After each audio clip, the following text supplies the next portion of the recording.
അല്ലെ ശ്രദ്ധിക്കും. ഏതമ്മമാർക്കും വേണേ മറുപടി പറയാം. ബാഗ് ചെക്ക് ചെയ്യും, കുട്ടികളോട് അന്ന് നടന്ന കാര്യങ്ങൾ ചോദിച്ചറിയും. അന്ന് നടന്ന കാര്യങ്ങൾ ചോദിച്ചറിയും. ആ പിന്നെ പിന്നെ പറ, അവര് പറഞ്ഞു തരും. ആ പിന്നെ പിന്നെ പിന്നെ അത് മാത്രം പോരാ, അത് മാത്രം പോരാ. ഇവനെ നോക്കിയേ, ഇവനെ ഇപ്പൊ നോക്കിയിട്ട് എന്ത് ഭാവമാണ് അവന്റെ മുഖത്തുള്ളത്? കള്ളലക്ഷണമുണ്ട്. കള്ളലക്ഷണമുണ്ട്. അല്ല, അവൻ എന്റെ അടുത്ത് ഇരിക്കുന്നതുകൊണ്ട് ചിലപ്പോ ഒരു ഭയം കാണാം. അല്ലെ ഭയക്കേണ്ട കാര്യമില്ല. ഞാൻ അവനെ ദത്തെടുത്തിരിക്കുക. അപ്പൊ അല്ലെങ്കിൽ അവന്റെ മുഖം എന്തായിരിക്കും? ഇപ്പൊ ഒരു ചെറു ചിരിയില്ലേ ഉണ്ട്. ഇനി ഇവന് തലവേദനയാണെങ്കിൽ അവന്റെ അവസ്ഥ എന്തായിരിക്കും? ചോദ്യമാണ്. ഞാൻ എന്തുകൊണ്ടാണ് പറഞ്ഞതുകൊണ്ടാലും പിന്നെ പറയാം. ഇവന് തലവേദന എടുക്കുകയാണെങ്കിൽ അവന്റെ കണ്ണ് നോക്കിയാൽ ആ വേദന അറിയാൻ പറ്റും അല്ലേ? അതുപോലെ നമ്മുടെ പെൺമക്കളുടെ ആയാലും മുഖത്ത് നോക്കിക്കഴിഞ്ഞാൽ അവർക്ക് സന്തോഷമാണോ, വിഷമമാണോ, സങ്കടമാണോ, അവരാരെങ്കിലും ഭീഷണിപ്പെടുത്തിയിട്ടുണ്ടോ എന്നൊക്കെ അറിയാൻ പറ്റും. അതുകൊണ്ട് ഞാൻ പറയുന്നത്, നിങ്ങൾ ആദ്യം ഇതൊക്കെ നോക്കുന്നതിന് മുമ്പ് അവരുടെ മുഖത്തേക്ക് നോക്കണം. സ്കൂളിൽ പോയിട്ട് വരുമ്പോൾ അല്ലെങ്കിൽ കോളേജിൽ പോയിട്ട് വരുമ്പോൾ മുഖത്തേട്ട് നോക്കുമ്പോൾ അറിയാൻ പറ്റും അവർക്ക് സന്തോഷമാണോ, വിഷമമാണോ, ദുഃഖമുണ്ടോ എന്നൊക്കെ അറിയാൻ പറ്റും.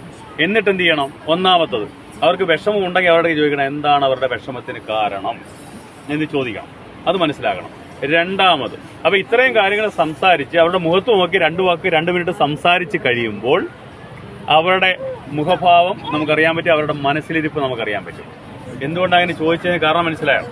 അതായത് കഴിഞ്ഞ ദിവസം പത്രം വായിക്കുമോ? വായിക്കത്തില്ലല്ലോ, നല്ല ശീലമില്ലല്ലോ. അതുകൊണ്ടാണ് ഞാൻ പറയുന്നത്.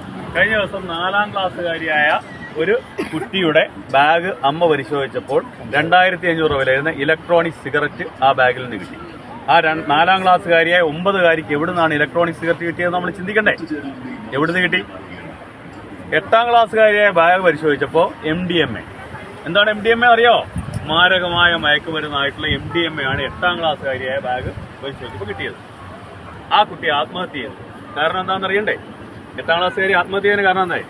ആ കുട്ടിയെ ഈ MDMA ചെറുതായിട്ട് കൊടുത്തിട്ട്, ക്രീം ബിസ്ക്കറ്റിനകത്ത് MDMA കൊടുത്തിട്ട് ആ കുട്ടിയുടെ നഗ്നമായ ഫോട്ടോ എടുത്തു. ആ ഫോട്ടോ കാണിച്ചുകൊണ്ട് ആ കുട്ടിയെ ഭീഷണിപ്പെടുത്തി ഈ MDMAയുടെ കാരിയറാക്കി മാറ്റി, എന്നുവെച്ചാൽ വിൽപ്പനക്കാരിയാക്കി മാറ്റി. 13ാമത്തെ ദിവസം ആ കുട്ടി ആത്മഹത്യ ചെയ്തു. അപ്പൊ ഇതൊക്കെ പത്രത്തിൽ വരുന്ന വാർത്തകളാണ്, ഞങ്ങൾ കേസെടുക്കുന്നതാണ്. അപ്പൊ നിങ്ങൾ ദയവായി എന്ത് ചെയ്യണം? നമ്മളുടെ മക്കളുമാരെ കെയർഫുൾ ആകാൻ വേണ്ടി നോക്കുക.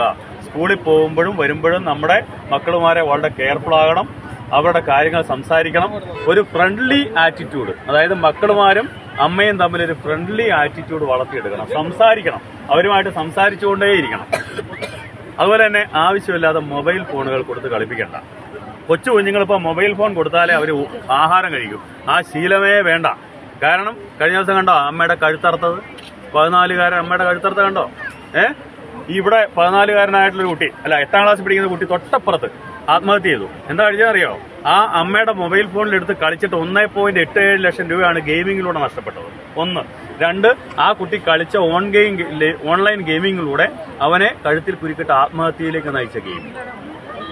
അപ്പൊ നമ്മൾ ഈ PUBG, ഫ്രീ ഫയർ എന്നൊക്കെ പറയുന്ന സാധനങ്ങൾ കളിപ്പിക്കുമ്പോൾ നമ്മുടെ മക്കളുമാരെ നഷ്ടപ്പെടുമെന്നും നാളെ നമുക്കെതിരായിട്ട് അവർ വിരൽ ചൂണ്ടുമെന്നും കൂടെ ആലോചിക്കണം. അപ്പം ഇത്രയും കാര്യങ്ങൾ ഞാൻ നിങ്ങളുടെ പറഞ്ഞു തന്നത് നിങ്ങളുടെ അറിവിലേക്കാണ്. കഴിഞ്ഞ ദിവസം കണ്ട ഒരു കാര്യം കൂടെ പറയാം. കഴിഞ്ഞ ദിവസം 9ാം ക്ലാസ്സുകാരിയായ ഒരു കുട്ടി, വീഡിയോ എടുത്തില്ലെങ്കിൽ കുഴപ്പമില്ല, ഞങ്ങളുടെ കണ്ട അനുഭവമാണ്.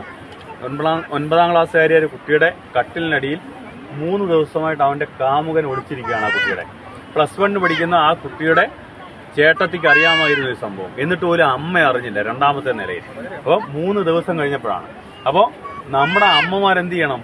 കുറേയൊക്കെ ഈ ട്വിറ്ററും ഫേസ്ബുക്കും വാട്സാപ്പും ഒക്കെ കളിക്കുന്നതൊക്കെ ഒഴിവാക്കും. നമ്മുടെ മക്കളുടെ സേഫ്റ്റിക്ക് വേണ്ടി, നല്ലതിന് വേണ്ടി അവരെ ഒന്ന് വാച്ച് ചെയ്യുക. മൊബൈൽ ഫോണിലുള്ള കളിയൊക്കെ ഒന്ന് ഒഴിവാക്കിക്കുക. കൊച്ചു കുഞ്ഞുങ്ങൾക്ക് കൊണ്ട് മൊബൈൽ ഫോൺ കൊടുത്ത് കളിപ്പിക്കണ്ട.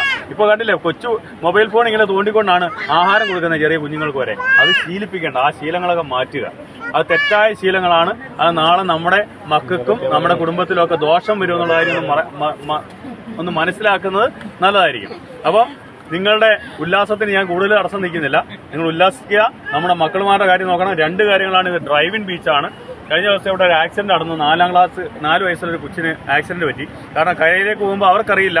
അവര് ഡ്രൈവിൻ ബീച്ച് എന്ന് പറയുമ്പോൾ അവർ വിചാരിക്കാണ്ട് ഭയങ്കര സ്പീഡിൽ പോകേണ്ട ബീച്ചാണ്. അല്ല, ഇവിടെ സഞ്ചാരികളും വരും, പെതുക്കെയാണ് ആൾക്കാർ പോകേണ്ടത്, ഡ്രൈവിംഗ് നടത്തേണ്ടത്. അപ്പോൾ നമ്മുടെ മക്കളുമാരൊക്കെ കൈവിട്ട് പെട്ടെന്ന് ഓടിപ്പോകുമ്പോൾ അവർക്ക് ആക്സിഡന്റ് ഉണ്ടാകാണ്ട് നോക്കേണ്ട ചുമതല നമുക്കാണ്. ഈ 2 കാര്യങ്ങൾ നിർബന്ധമായിട്ട് നിങ്ങൾ നോക്കണം. മക്കളുമാർ കടലിലിറങ്ങുമ്പോൾ അവരെ കൈപിടിക്കുക, അതുപോലെ തന്നെ കരയിലേക്കൊക്കെ ഓടിപ്പോകാൻ നോക്കുമ്പോൾ വണ്ടി വരുന്നുള്ള കാര്യം കൂടെ ശ്രദ്ധിക്കുക. ഇതൊക്കെ നമ്മുടെ അനുഭവങ്ങൾ എന്ന് പറയുന്ന കാര്യങ്ങളാണ്. ഇത് നിങ്ങൾക്ക് ബുദ്ധിമുട്ടാകാൻ വേണ്ടിയല്ല, എല്ലാവരും ഹാപ്പിയായിട്ട് ക്രിസ്മസ് ആഘോഷിക്കാൻ വേണ്ടി എല്ലാവിധ ക്രിസ്മസ് ആശംസകളും. എൻ്റെ പേര് ശ്രീകുമാർ എന്നാണ്. ഞാൻ തലശ്ശേരി കോസ്റ്റൽ പോലീസ് സ്റ്റേഷനിലെ സർക്കിൾ ഇൻസ്പെക്ടർ.